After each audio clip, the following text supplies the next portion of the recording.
ಒಂದು ಸ್ಪಷ್ಟತೆ ಕೊಡಬೇಕು ನಾಯಕತ್ವದ ವಿಚಾರ ಅನ್ನೋದು ಮನವಿ ಮಾಡಿದ್ದಾರೆ. ನೋಡಿ, ಈಗ ಕರ್ನಾಟಕ ರಾಜ್ಯದಲ್ಲಿ ಸರ್ಕಾರ ಇದೆ, ಇನ್ನು ಕ್ರಿಯಾಶೀಲವಾಗಿ ಕೆಲಸ ಮಾಡಬೇಕು ಅನ್ನೋ ದೃಷ್ಟಿಯಿಂದ ಅವರು ಹೈಕಮಾಂಡ್ನಲ್ಲಿ ಏನಿಗೆ ಗೊಂದಲ ಇದೆ, ಗೊಂದಲನ ನಿವಾರಣೆ ಜಾಗ್ರತೆ ಮಾಡಿದಷ್ಟು ಪಕ್ಷಕ್ಕೆ ಮತ್ತು ರಾಜ್ಯದ ಜನರಿಗೆ ಒಳ್ಳೆಯದು ಅಂತಕ್ಕಂಥ ಭಾವನೆ ಮೊದಲಿಂದನೂ ಅವರು ವ್ಯಕ್ತಪಡಿಸಿದ್ದಾರೆ, ನಾನು ವ್ಯಕ್ತಪಡಿಸ್ತೀನಿ. ಮತ್ತೊಮ್ಮೆ ಅಲ್ಲಿ ಹೈಕಮಾಂಡ್ ನಮ್ಮ ಮುಖಂಡರುಗಳಿಗೆ ಮನವರಿಕೆ ಮಾಡಲಿಕ್ಕೆ ಹೋಗಿದ್ದಾರೆ, ಅದರಲ್ಲಿ ತಪ್ಪೇನಿಲ್ಲ, ಅದು ನಾನು ಸ್ವಾಗತವನ್ನು ಕೂಡ ಮಾಡ್ತೇನೆ. ನಾನು ಮತ್ತೊಮ್ಮೆ ಒತ್ತಾಯ ಮಾಡ್ತೀನಿ, ಏನು ಹೈಕಮಾಂಡ್ ಏನಿದೆ ಇಲ್ಲಿ ಈ ರೀತಿಯ ಗೊಂದಲ ಮುಂದುವರಿಯಲಿಕ್ಕೆ ಅವಕಾಶ ಕೊಡಬಾರ್ದು.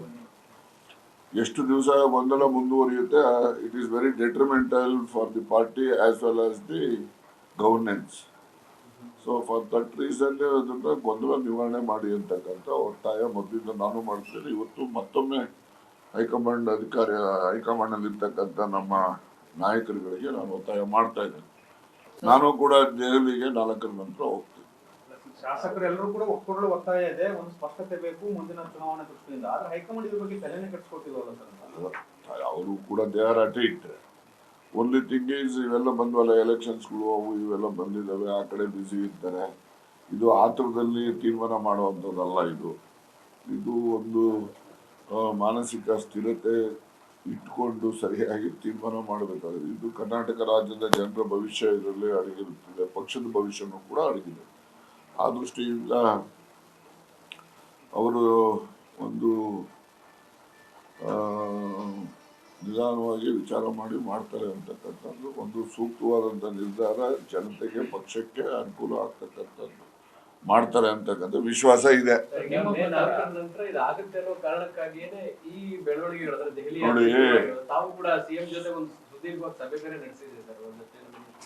ಮಾಡಿದೀವಿ ಡಿಸ್ಕಷನ್. ನೋಡಿ, ಅವರು chief minister is in the open mind. High command Rahul Gandhi ಅವರು ಏನು ಸೂಚನೆ ಕೊಡ್ತಾರೆ, ಸೂಚನೆಯಂತೆ ನಾನು ನಡೀತೀನಿ, ಆ ಸೂಚನೆ ಪಾಲನೆ ಮಾಡ್ತೀನಿ. ಆ ಪಾಲನೆ ಮಾಡ್ತಕ್ಕಂಥ ಸಂದರ್ಭದಲ್ಲಿ ನಿಮ್ಮೆಲ್ಲರೂ ಸಹಕಾರ ಇರಬೇಕು ಅಂತಕ್ಕಂಥದ್ದು ಅವರ ಒಂದು ಅಭಿಮತ ಇದೆ. ಸೊ ಆ ದೃಷ್ಟಿಯಲ್ಲಿ ಆ ಚರ್ಚೆನೂ ಕೂಡ ಅಷ್ಟೇ. ಈಗ ಹೈಕಮಾಂಡ್ ಈಗ ರಾಹುಲ್ ಗಾಂಧಿ ಅವರು ಏನು ಹೇಳ್ತಾರೆ ಅದನ್ನ ಕೇಳ್ತೀನಿ ಅನ್ನೋದನ್ನ ಪದೇ ಪದೇ ರೀಟರೇಟ್ ಮಾಡಿದ್ದಾರೆ ಮುಖ್ಯಮಂತ್ರಿ. ಸರ್ಕಾರ ಇದೆ, ಇನ್ನು ಕ್ರಿಯಾಶೀಲವಾಗಿ ಕೆಲಸ ಮಾಡಬೇಕು ಅನ್ನೋ ದೃಷ್ಟಿಯಿಂದ ಅವರು ಹೈಕಮಾಂಡ್ನಲ್ಲಿ ಏನಿಗೆ ಗೊಂದಲ ಇದೆ, ಗೊಂದಲನ ನಿವಾರಣೆ ಜಾಗ್ರತೆ ಮಾಡಿದಷ್ಟು ಪಕ್ಷಕ್ಕೆ ಮತ್ತು ರಾಜ್ಯದ ಜನರಿಗೆ ಒಳ್ಳೆಯದು ಅಂತಕ್ಕಂಥ ಭಾವನೆ ಮೊದಲಿಂದನೂ ಅವರು ವ್ಯಕ್ತಪಡಿಸಿದ್ದಾರೆ, ನಾನು ವ್ಯಕ್ತಪಡಿಸ್ತೀನಿ. ಮತ್ತೊಮ್ಮೆ ಅಲ್ಲಿ ಹೈಕಮಾಂಡ್ ನಮ್ಮ ಮುಖಂಡರುಗಳಿಗೆ ಮನವರಿಕೆ ಮಾಡಲಿಕ್ಕೆ ಹೋಗಿದ್ದಾರೆ, ಅದರಲ್ಲಿ ತಪ್ಪೇನಿಲ್ಲ, ಅದು ನಾನು ಸ್ವಾಗತವನ್ನು ಕೂಡ ಮಾಡ್ತೇನೆ. ನಾನು ಮತ್ತೊಮ್ಮೆ ಒತ್ತಾಯ ಮಾಡ್ತೀನಿ, ಏನು ಹೈಕಮಾಂಡ್ ಏನಿದೆ ಇಲ್ಲಿ ಈ ರೀತಿಯ ಗೊಂದಲ ಮುಂದುವರಿಯಲಿಕ್ಕೆ ಅವಕಾಶ ಕೊಡಬಾರ್ದು. ಎಷ್ಟು ದಿವಸ ಗೊಂದಲ ಮುಂದುವರಿಯುತ್ತೆ, it is very detrimental for the party as well as the governance. So for that reason ಅದನ್ನ ಗೊಂದಲ ನಿವಾರಣೆ ಮಾಡಿ ಅಂತಕ್ಕಂಥ ಒತ್ತಾಯ ಮೊದಲಿಂದ ನಾನು ಮಾಡ್ತೀನಿ. ಇವತ್ತು ಮತ್ತೊಮ್ಮೆ ಹೈಕಮಾಂಡ್ ನಲ್ಲಿ ಇರ್ತಕ್ಕಂಥ ನಮ್ಮ ನಾಯಕರುಗಳಿಗೆ ನಾನು ಒತ್ತಾಯ ಮಾಡ್ತಾ ಇದ್ದೇನೆ. ನಾನು ಕೂಡ ದೆಹಲಿಗೆ 4ರ ನಂತರ ಹೋಗ್ತೇನೆ. ಶಾಸಕರೆಲ್ಲರೂ ಕೂಡ ಒಪ್ಕೊಳ್ಳೋ ಒತ್ತಾಯ ಇದೆ, ಒಂದು ಸ್ಪಷ್ಟತೆ ಬೇಕು ಮುಂದಿನ ಚುನಾವಣೆ ದೃಷ್ಟಿಯಿಂದ. ಆದ್ರೆ ಹೈಕಮಾಂಡ್ ಇದ್ರ ಬಗ್ಗೆ ತಲೆನೇ ಕೆಡಿಸ್ಕೊಟ್ಟಿಲ್ವಲ್ಲ ಸರ್? ಅವರು ಕೂಡ they are at it. Only thing is ಇವೆಲ್ಲ ಬಂದ್ವಲ್ಲ, ಎಲೆಕ್ಷನ್ಸ್ಗಳು ಅವು ಇವೆಲ್ಲ ಬಂದಿದ್ದಾವೆ, ಆ ಕಡೆ ಬ್ಯುಸಿ ಇರ್ತಾರೆ. ಇದು ಆತುರದಲ್ಲಿ ತೀರ್ಮಾನ ಮಾಡುವಂಥದ್ದಲ್ಲ. ಇದು ಒಂದು ಮಾನಸಿಕ ಸ್ಥಿರತೆ ಇಟ್ಕೊಂಡು ಸರಿಯಾಗಿ ತೀರ್ಮಾನ ಮಾಡಬೇಕಾಗಿದೆ. ಇದು ಕರ್ನಾಟಕ ರಾಜ್ಯದ ಜನರ ಭವಿಷ್ಯ ಇದರಲ್ಲಿ ಅಡಗಿರುತ್ತದೆ, ಪಕ್ಷದ ಭವಿಷ್ಯನೂ ಕೂಡ ಅಡಗಿದೆ. ಆ ದೃಷ್ಟಿಯಿಂದ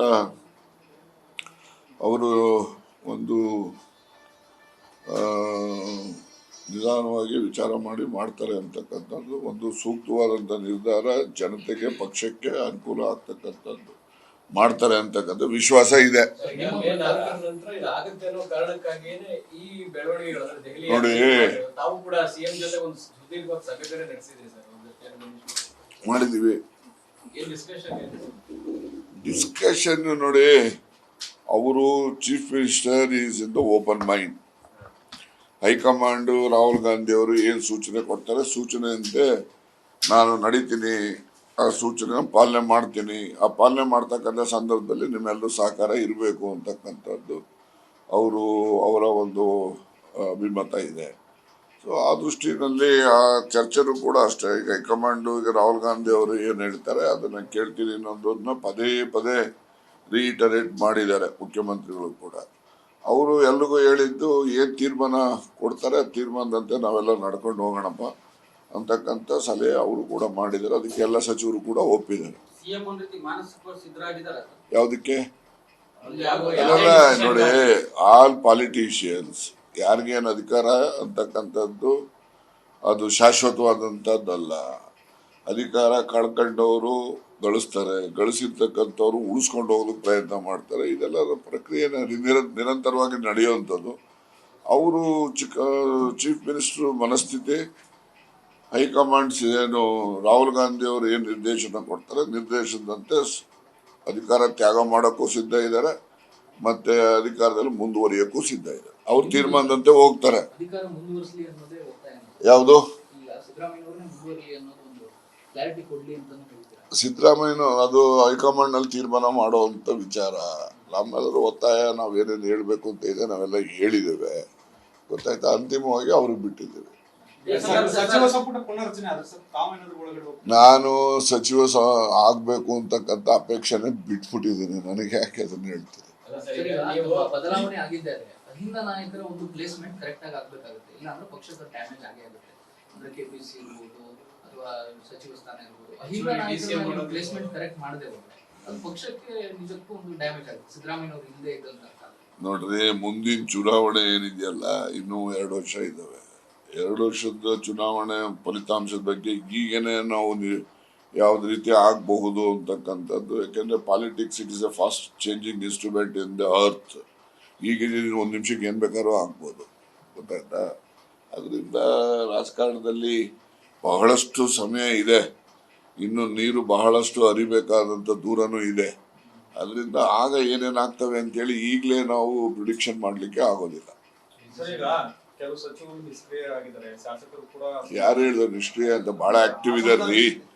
ಈಗೆಲ್ಲ ಟ್ರಾನ್ಸ್ಫರ್ ಗೈಡ್ಲೈನ್ಸ್ ಎಲ್ಲ ಇಶ್ಯೂ ಆಗಿಲ್ವಾ ಈಗ? ಅದ್ರಲ್ಲಿ ಬಹಳ ಆಕ್ಟಿವ್ ಇರ್ತಾರೆ. ನೀವೇ ಯಾಕೆ ಅವರೆಲ್ಲ ಇನ್ಆಕ್ಟಿವ್ ಅಂತ ಹೇಳಕ್ ಹೋಗ್ತೀರಿ? ಓಕೆ, ಕ್ಷೇತ್ರದ ವಿಚಾರವಾಗಿ ಶಾಸಕರ ವಿಚಾರವಾಗಿ ಶಾಸಕರು ಸ್ಪಂದಿಸ್ತಾ ಇಲ್ಲ. ರಾಹುಲ್ ಜಿ ಅವರು ಏನ್ ಹೇಳ್ತಾರೆ ಅದನ್ನ ಅವರು ಪಾಲನೆ ಮಾಡಕ್ ಸಿದ್ಧರಿದ್ದಾರೆ ಮಾನಸಿಕವಾಗಿ. ಯಾಕೆ ಆಗ್ಬೇಕು ಅಂತ ಬೇಕಂದ್ರೆ ಬೇರೆ ಹಿರಿಯರಿಗೆ ಅವಕಾಶ ಸಿಗಬೇಕು ಅನ್ನೋ ಒಂದೇ ಕಾರಣ. ಅಲ್ಲೆಲ್ಲ ಈಗ ಏನಾಗಿದೆ, ಆಡಳಿತನೂ ಕೂಡ ಇನ್ನೂ ಕೂಡ ಸೆನ್ಸಿಟೈಸ್ ಆಗ್ಬೇಕು ಅಂತಕ್ಕಂಥದ್ದು ನಿರೀಕ್ಷೆ ಎಲ್ಲ ಜನರಿಂದಲೂ ಇದೆ, ಪಕ್ಷದಲ್ಲೂ ಕೂಡ ಇದೆ. ಮತ್ತೆ ಹೊಸಬ್ರಿಗೂ ಅವಕಾಶಗಳು ದೊರಕೋದ್ರಲ್ಲಿ ತಪ್ಪೇನಿಲ್ಲ. ಯಾಕೆಂದ್ರೆ ಹೊಸದಾಗಿ ಅವರು ಮಂತ್ರಿ ಆದ್ರೆ ಅವರು ಕೂಡ ಹೆಚ್ಚು ಉತ್ಸಾಹದಿಂದ ಕೆಲಸ ಮಾಡುವಂತ ಪ್ರಯತ್ನ ಮಾಡ್ತಾರೆ.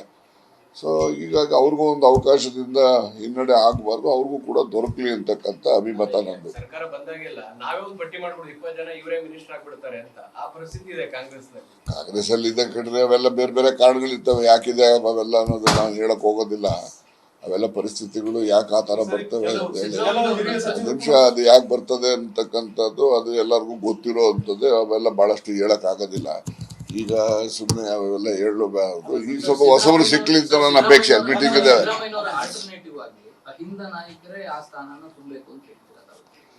ನಾನು ಏನೇ ಅಭಿಪ್ರಾಯ ಇದ್ರು ಕೂಡ ಎಲ್ಲೆಲ್ಲ ಹೈಕಮಾಂಡ್ ಗಮನಕ್ಕೆ ತಂದಿದ್ದೀನಿ.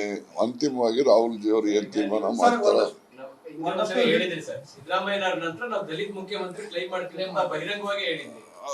ತಪ್ಪೇನಿದೆ, ನಾವು ಅದಕ್ಕೆ ಬದ್ಧ. ದಲಿತ ಮುಖ್ಯಮಂತ್ರಿ ಆಗ್ಬೇಕು ಅಂತಕ್ಕಂಥದ್ದು ನಾನು ಬದ್ಧ ಇದೆ. ಪಕ್ಷದ ಸಾರಥ್ಯ ಬದಲಾಗಬೇಕು ಅಂತ ಏನಾದ್ರು ಎಲ್ಲನೂ ಬದಲಾಗಬೇಕು. ಯಾವ ಮಂತ್ರಿಗಳು ಬದಲಾಗಬೇಕು ಅಂತ ಅಂದಾಗ ಪಕ್ಷದ ಸಾರಥ್ಯನು ಯಾಕೆ ಬದಲಾಗಬಾರ್ದು? ಅದೆಲ್ಲನೂ ಅಂತಿಮವಾಗಿ ಹೈಕಮಾಂಡ್ ನಿರ್ಣಯ ಮಾಡ್ತಾರೆ. ಕಾರ್ಯಕರ್ತರಿಗೆ 3 ವರ್ಷ ಆಗ್ತಾ ಬಂತು. ರಾಹುಲ್ ಗಾಂಧಿ ಬಂದು ಕಾರ್ಯಕರ್ತರೇ ನಮ್ಮ ಪಕ್ಷದ ಜೀವಾಳ ಅಂತ ಭಾಷಣ ಹೊಡಿತಾರೆ. ನಿಮ್ ಸಿಎಂ ಡಿಸಿಎಂ ಕಿತ್ತಾಟದಿಂದಾಗಿ ಕಾರ್ಯಕರ್ತರಿಗೆ ಅವಕಾಶ ಕೊಡದೆ ಈ ತರದ ನಿಕೃಷ್ಟವಾಗಿ ನಡೆಸ್ಕೊಳ್ಳೋ ಪದ್ಧತಿ ಯಾಕೆ ಇಟ್ಕೊಂಡಿದ್ದೀವಿ? ಯಾರನ್ನ ಕೇಳಬೇಕೋ, ಯಾರು ಇಟ್ಕೊಂಡಿದ್ದಾರೆ ನಿಷ್ಕ್ರಿಯ ಮಾಡ್ತಾರೋ ಅವ್ರನ್ನೇ ಕೇಳಬೇಕು. ನನಗೆ ಅದಕ್ಕೆ ಸಂಬಂಧ ಇಲ್ಲ. ಓಕೆ, ಅಲ್ಲಿ ಮೀಟಿಂಗ್. ಕೆಲ ಸಚಿವರು ಶಾಸಕರು ಸೋಲ್ತಾರೆ ಅನ್ನುವಂತ ಒಂದು ವರದಿಗಳಿದಾವೆ. ಈ ತರ ಆಡಳಿತ ಸೋಲು ಗೆಲುವು ಅದು ಇದ್ದಂದ್ರೆ ಈಗ ಹಿಂದೆ SM ಕೃಷ್ಣ ಅವ್ರು ಚೀಫ್ ಮಿನಿಸ್ಟರ್, ಎಷ್ಟು ಜನ ಮಂತ್ರಿಗಳು ಸೋತರು, ಎಲ್ಲ ಸೋತು ಹೋದ್ರು. ಅವರು ಕೃಷ್ಣ ಅವರು ಕೂಡ ಸೋಲ್ತೀನಿ ಅಂತಾನೆ ಬಂದು ಇಲ್ಲಿ ಚಾಮರಾಜಪೇಟೆಯಲ್ಲಿ ನಿಂತರು. ಅವ್ರೊಬ್ರೆ ಗೆದ್ದಿದ್ದು, ಇನ್ನೆಲ್ಲ ಕ್ಯಾಬಿನೆಟ್ ಇಲ್ದವ್ರು ಎಲ್ಲ ಸೋತರು. ಹೌದಲ್ವಾ? ಸೊ